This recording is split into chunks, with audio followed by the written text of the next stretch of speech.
Bonjour, c'est Jules Lavie pour Code Source, le podcast d'actualité du Parisien. Le Ballon d'Or récompense chaque année le meilleur joueur de football de la planète. Le dernier Français à l'avoir reçu s'appelle Zinedine Zidane. C'était en 1998. 24 ans plus tard, un Français est le grand favori pour le Ballon d'Or 2022, l'attaquant du Real Madrid, Karim Benzema. À 34 ans, il a remporté le 28 mai sa 5e Ligue des Champions, au terme de la meilleure saison de sa carrière. Cet épisode de Code Source est raconté par Sébastien Nieto, spécialiste football au service des sports du Parisien.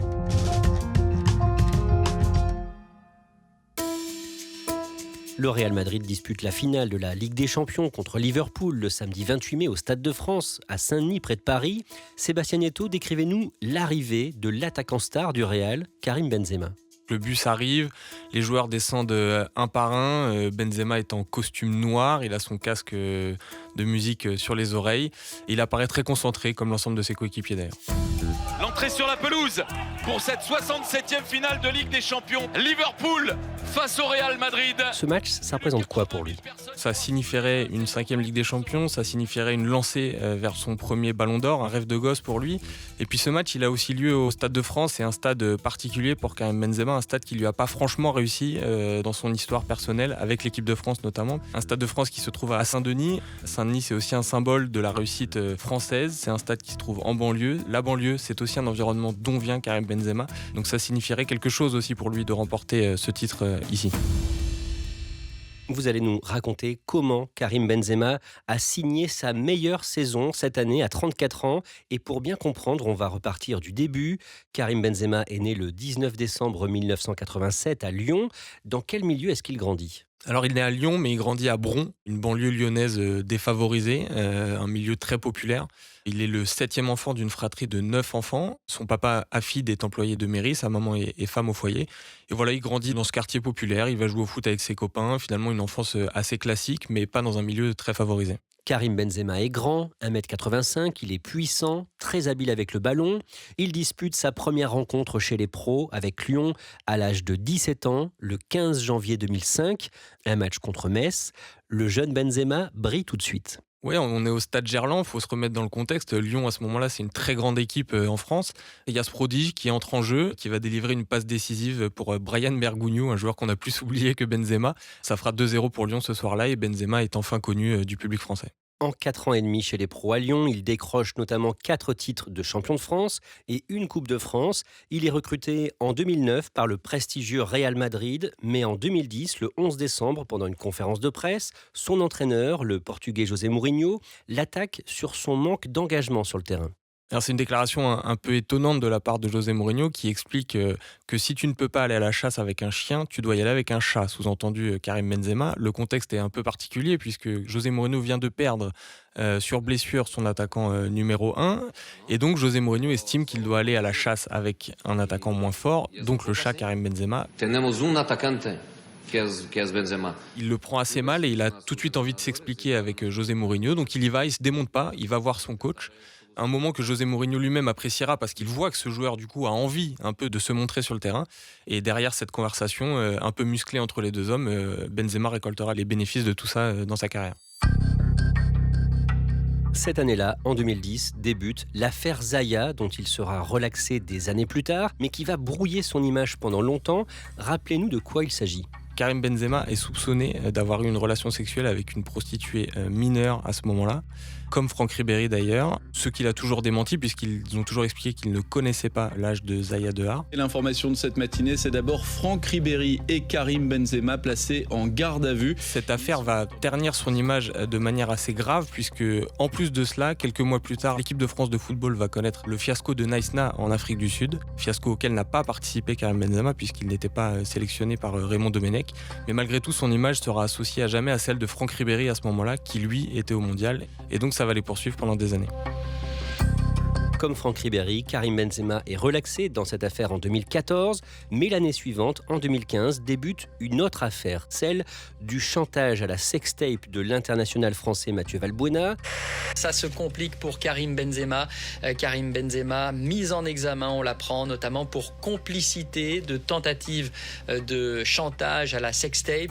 De quoi est soupçonné Karim Benzema ? Il existe une vidéo de Mathieu Valbuena à caractère sexuel.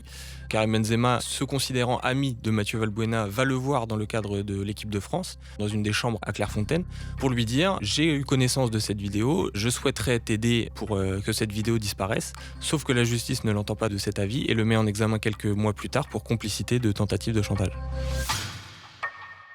Au niveau sportif, depuis 2013, Zinedine Zidane a pris de plus en plus d'importance dans l'encadrement du Real Madrid et il apprécie Karim Benzema. Que donne cette alliance dans les années qui suivent ? Alors Zidane, c'est une légende au Real Madrid, ça on le sait tous, il a eu plusieurs rôles après sa carrière de joueur et en 2013-2014, il est adjoint sur le banc du Real Madrid, adjoint de l'entraîneur Carlo Ancelotti et il se donne un peu une mission, c'est de continuer à faire grandir Karim Benzema qu'il considère un peu comme son petit frère.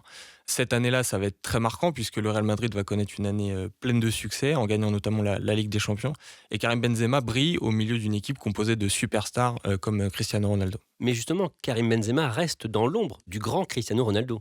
Oui, il est dans l'ombre parce que Cristiano Ronaldo, c'est un ballon d'or, c'est une superstar internationale, ce que n'est pas encore Karim Benzema. Karim Benzema est l'attaquant du Real Madrid, mais celui qui met le plus de buts, c'est son coéquipier portugais, donc il est un peu considéré comme son adjoint. Mais Karim Benzema progresse, continue à briller et il commence à être considéré comme une nouvelle superstar au fil des mois. En avril 2016, à cause de l'affaire du chantage à la sextape, Karim Benzema n'est pas retenu en équipe de France pour l'Euro 2016 qui est organisé en France et il réagit mal. Il réagit mal en donnant une interview au quotidien Marca, en expliquant que Didier Deschamps a cédé à une partie raciste de la France, ce sont ses mots entre guillemets. Une phrase qui va lui valoir une immense brouille avec Didier Deschamps, notamment car le sélectionneur de l'équipe de France subira des tags sur sa maison en Bretagne qui le traiteront de raciste, quelque chose que Didier Deschamps a très très mal vécu. Au Real Madrid, en 2018, le 10 juillet, on apprend que Cristiano Ronaldo part, il est transféré à la Juventus Turin et à partir de là, Karim Benzema prend plus de place dans l'attaque madrilène.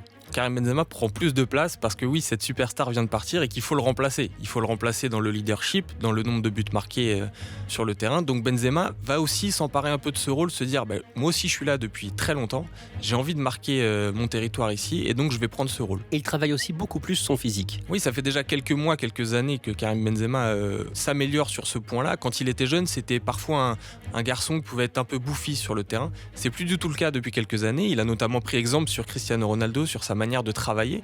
Donc Karim Benzema double ses séances. Une fois qu'il rentre chez lui, il profite de sa magnifique salle de sport pour continuer les exercices physiques, que ce soit du gainage, que ce soit des tractions, de la musculation, pour vraiment renforcer ses articulations et ses muscles pour être encore plus performant sur le terrain. Et ce travail paie. Et ce travail paie, Benzema marque but sur but. Benzema, Karim Benzema, on attend cet enfant. Karim Benzema, il est pour le ballon. Karim Benzema pour le 1-0. Karim Benzema pour le 1-0. Les premières années après le départ de Cristiano Ronaldo sont difficiles sportivement pour le club parce que remplacer un tel joueur, c'est très dur. Mais Benzema y croit, Benzema continue à travailler, marque des buts importants et le Real Madrid progresse. Au niveau sportif, son absence de l'équipe de France devient de plus en plus surprenante pour les amateurs de foot. Au printemps 2021, le sélectionneur Didier Deschamps le rencontre et Karim Benzema lui explique en substance qu'il a changé, qu'il est un autre homme. Il a changé, il y a eu notamment la paternité. Il a eu 2 enfants, un né en 2014 et un autre en 2017, Imelia et Ibrahim. Il a mûri, il a appris de ses erreurs, notamment de cette fameuse interview dans laquelle il avait qualifié Deschamps de raciste. Il s'excuse, ce qui était une condition préalable à son rappel en équipe de France. Et Deschamps le croit sincère et les 2 hommes ont une discussion franche, ont fini par conclure à son retour en équipe de France. Le 18 mai, en fin de matinée, le Parisien révèle que Karim Benzema va faire son retour en équipe de France pour le championnat d'Europe qui suit, l'édition 2020 décalée à 2021 à cause du Covid, et l'information est confirmée le soir même sur TF1 et M6 par Didier Deschamps. Karim Benzema, pourquoi maintenant? Écoutez, pour arriver à cette décision, il y a eu des étapes importantes. Une très importante où on s'est vu. Est-ce qu'il a fait du ménage autour de lui, l'attaquant du Real Madrid ? Oui, au fur et à mesure des années, Karim Benzema a compris qu'il fallait aussi parfois, pour grandir, se séparer de certaines attaches de son enfance et de son quartier d'origine de Bron. Il a fréquenté pendant quelques temps des personnes peu fréquentables en l'occurrence. Il a changé d'agent, même s'il est resté très proche avec son ancien agent. Voilà, il a aussi appris à travailler sur son image auprès du grand public, ce qui est un point important. Le championnat d'Europe est un échec pour les Bleus, éliminé en 8e de finale par la Suisse, après les tirs au but. Mais Karim Benzema joue bien pendant cet Euro. Il inscrit 4 buts et Sébastien Nieto, à partir de là, sa popularité remonte en France. Dans le petit jeu des sondages, on se rend compte que désormais 60% des Français sont contents et se disent satisfaits de son retour en équipe de France. On ne parle même pas des amateurs de football, on parle vraiment de la population française. Donc, ce qui est un marqueur important pour Karim Benzema, l'équipe de France sort d'un échec de cet Euro, mais lui, il a quand même brillé sur le terrain. Son entente avec Kylian Mbappé, le nouveau prodige du foot français, se fait ressentir et donc tout le monde a beaucoup d'attentes envers cette équipe pour les prochains mois. Et quelques mois plus tard, en octobre, Benzema joue de nouveau avec l'équipe de France dans le cadre d'une nouvelle compétition pas très prestigieuse, la Ligue des Nations. Et le dimanche 10 octobre, à Milan, au stade San Siro, les Bleus battent l'Espagne en finale 2-1. C'est Benzema qui a inscrit le premier but français. Benzema, la frappe de Benzema. Sébastien Nieto, décrivez-nous Karim Benzema après cette finale remportée sur le terrain. Mais il est heureux comme un gosse, on a l'impression qu'il vient de remporter la Coupe du Monde. Donc j'avais vraiment envie de gagner un trophée avec l'équipe de France. Aujourd'hui, c'est fait. Il y en a beaucoup qui disent que c'est une compétition qui ne sert à rien, mais malgré tout, c'est son premier titre en équipe de France. Il avait envie de se rattraper de cet Euro raté pour les Bleus. Il avait envie de montrer au monde qu'avec Kylian Mbappé, ça pouvait fonctionner. Les deux marquent un but chacun ce soir-là. C'est une soirée parfaite pour Karim Benzema qui repart avec le sourire et un trophée. Et c'est son premier trophée avec les Bleus. Oui, c'est son premier trophée, mais Karim Benzema finalement n'a pas joué beaucoup de compétitions avec l'équipe de France puisqu'il n'était pas appelé à la Coupe du Monde 2010. Il n'était pas appelé à l'Euro 2016 et il n'était donc pas là en 2018 quand les Bleus sont devenus champions du monde. C'est aussi le signe que ce joueur-là peut remporter quelque chose avec les Bleus et c'est ce qu'il se met en tête en vue de la Coupe du Monde 2022 au Qatar. Karim Benzema est jugé quelques jours plus tard dans l'affaire du chantage à la sextape de Mathieu Valbuena par le tribunal correctionnel de Versailles du 20 au 23 octobre. La décision est rendue le 24 novembre. Il est condamné pour complicité de tentative de chantage à 1 an de prison avec sursis et 75 000 € d'amende. Il annonce dans la foulée qu'il fait appel. Sébastien Nieto, au niveau sportif, Karim Benzema fait un bon début de saison avec le Real et il devient excellent de la tête. Oui, c'est un aspect de son jeu sur lequel il a beaucoup travaillé. Le jeu de tête, tous les sportifs vous le diront, c'est notamment beaucoup dû au gainage. Donc on en revient à son travail sur le physique, c'est quelque chose qu'il a beaucoup travaillé, il a beaucoup progressé sur ce plan-là. Grâce à ce travail physique, il a une meilleure détente, il saute plus haut sur le terrain, il anticipe plus la trajectoire des ballons et il se met donc à marquer beaucoup de buts de la tête. On en arrive à la Ligue des Champions. En 8e de finale, le Real de Karim Benzema perd à l'aller le 15 février contre le PSG suite à un but dans les arrêts de jeu signé Mbappé. Et au match retour, le mercredi 9 mars, Mbappé, à nouveau, ouvre le score. Le retrait pour Mbappé. Mais de quelle planète viens-tu, Kylian Mbappé? Là, Madrid est en très mauvaise posture. Oui, Madrid, Karim Benzema, il n'y a rien qui va à ce moment-là pour cette équipe sur le terrain. Ils sont au bord de l'élimination. Sur un coup du sort un peu provoqué par Karim Benzema, il va presser le gardien parisien. Il récupère le ballon de manière un peu improbable et il finit par marquer le but de l'égalisation. Ballon récupéré par Vinicius, le retrait pour Benzema qui redonne de l'espoir à Madrid. Qui provoque un électrochoc pour le Real Madrid et puis pour tous les spectateurs fans du Real Madrid ce soir-là. Modric pour Benzema, pas de hors-jeu pour Karim Benzema qui fait très mal au Paris Saint-Germain, il fait exploser le Bernabéu. Derrière ça, Karim Benzema inscrira 2 nouveaux buts qui qualifieront le Real Madrid en quart de finale de la Ligue des Champions. En quart de finale, Karim Benzema et le Real sont opposés au club londonien de Chelsea et le Français s'illustre au match aller à Londres le mercredi 6 avril. On est très loin du contexte de Madrid, on est donc au stade Stamford Bridge de Chelsea. Très vite, le Real Madrid, sur 2 buts de Karim Benzema, va mener 2-0, 2 buts de la tête. Et en deuxième mi-temps, alors que Chelsea était revenu à 2-1, Karim Benzema s'illustre à nouveau sur un nouveau coup de malice face au gardien adverse. Il arrive à marquer. Qui est à la retombée et qui signe encore un but exceptionnel. Karim Benzema, ce garçon est différent. C'est extrêmement rare. Karim Benzema devient seulement le deuxième joueur du Real Madrid à marquer 2 triplés de suite dans cette compétition, après Cristiano Ronaldo. Donc c'est vraiment une nouvelle performance incroyable.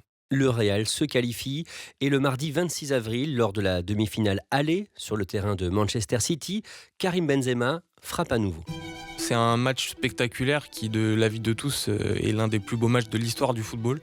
Manchester City s'impose 4-3, mais Karim Benzema inscrit ce soir-là le 3e but du Real Madrid sur une panenka, un penalty tiré avec un petit piqué en tapant sous le ballon. C'est un but magnifique, plein de malice encore une fois, et qui prouve toute la confiance que Karim Benzema possède en lui cette année. Au match retour, Benzema est une nouvelle fois déterminant et c'est un penalty qu'il inscrit en prolongation qui qualifie le Real pour la finale. Le fascinant Karim Benzema face à Ederson. Et le contre-pied du fascinant Karim Benzema. Son 15e but. Et le Real Madrid qui mène 3. C'est fini. Le Real Madrid est en finale de la Ligue des Champions.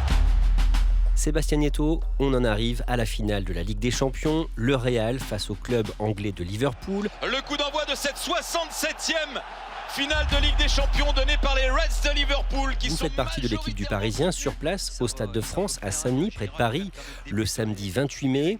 À la fin de la première période, à la 44e minute de jeu, Karim Benzema marque un but, finalement refusé en raison d'un hors-jeu. Karim Benzema, il a une deuxième chance. L'ouverture du score, non. Sébastien Nieto, décrivez-nous la seconde période. En seconde période, ça va un peu mieux pour le Real Madrid dans une finale qui est un petit peu fermée, et ça va aussi un peu mieux pour Karim Benzema qui met encore plus d'engagement que d'habitude, qui va au combat.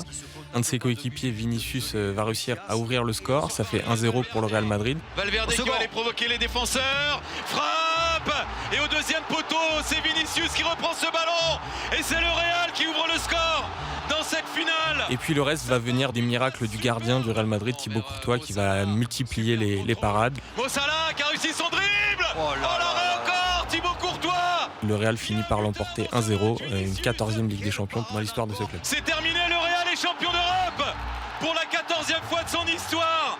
Décrivez-nous Karim Benzema juste après cette rencontre. Il a un sourire radieux sur son visage. Il y a son enfant Ibrahim qui le rejoint aussi sur la pelouse. Il le tient par la main. C'est toujours difficile de gagner des Ligues des Champions. Mais cette année encore plus. Et voilà, on l'a fait. Il est comme un gamin. Il a l'impression de revivre ça pour la première fois alors que c'est quand même sa 5e Ligue des Champions déjà. Sébastien Nieto, cette saison, Karim Benzema a battu plusieurs records au Real Madrid. Il est devenu le 2e meilleur buteur de l'histoire de ce club devant un joueur qui s'appelle Raoul, qui est une véritable légende du Real Madrid, avec le nombre total incroyable de 323 buts, ce qui le place juste derrière Cristiano Ronaldo cette fois, et c'est 450 buts. Pour les Madrilènes, il représente quoi aujourd'hui ? C'est une légende de ce club. La question est plus de savoir à quelle place dans l'histoire des légendes de ce club qui en compte énormément il se situera à la fin de sa carrière. Il y a un grand débat qui anime les Madrilènes depuis quelques semaines, c'est est-ce que c'est lui ou Zidane le plus grand joueur français de l'histoire du Real Madrid. Donc ça situe quand même le palmarès et l'impact de Karim Benzema dans l'histoire de ce club qui compte 120 ans d'histoire.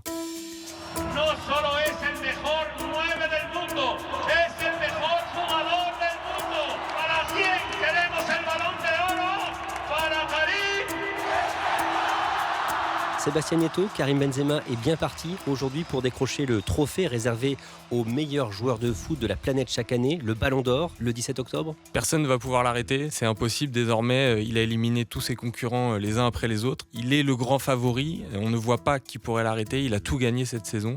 Il a fini meilleur buteur du championnat d'Espagne, meilleur buteur de la Ligue des Champions. Donc maintenant, rendez-vous pour lui le 17 octobre, gagner ce Ballon d'Or qui lui permettrait de rejoindre Zidane, Platini, Papin et Copa au rang des Français qui ont remporté ce trophée.